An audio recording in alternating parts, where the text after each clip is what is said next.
اے اللہ کے بندو، میں تمہیں دنیا کی چھوڑنے کی وصیت کرتا ہوں جو تمہیں چھوڑ دینے والی ہے، حالانکہ تم اسے چھوڑنا پسند نہیں کرتے، اور وہ تمہارے جسموں کو کہنا و بوسیدہ بنانے والی ہے۔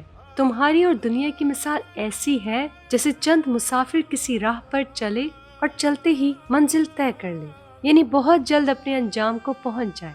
دنیا میں عزت اور اس میں سر بلندی کی خواہش نہ کرو، اور نہ اس کی آرائشوں اور نعمتوں پر خوش ہو، اور نہ اس کی سختیوں اور تنگیوں پر چیختے چلانے لگو، اس لیے کہ اس کی عزت و فخر دونوں مٹ جانے والے ہیں، اور اس کی آرائشیں اور نعمتیں زائل ہو جانے والی ہیں، اور اس کی سختیاں اور تنگیاں آخر ختم ہو جائیں گی۔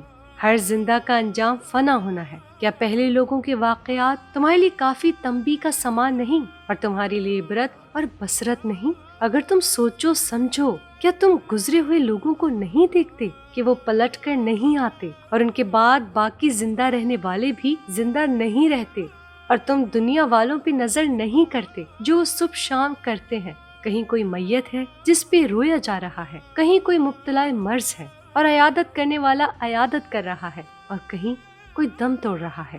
کوئی دنیا تلاش کرتا پھرتا ہے اور موت اسے تلاش کر رہی ہے، اور کہیں کوئی غافل پڑا ہے لیکن موت اس سے غافل نہیں ہے۔ گزر جانے والوں کے نقش قدم پر ہی باقی رہ جانے والے چل رہے ہیں۔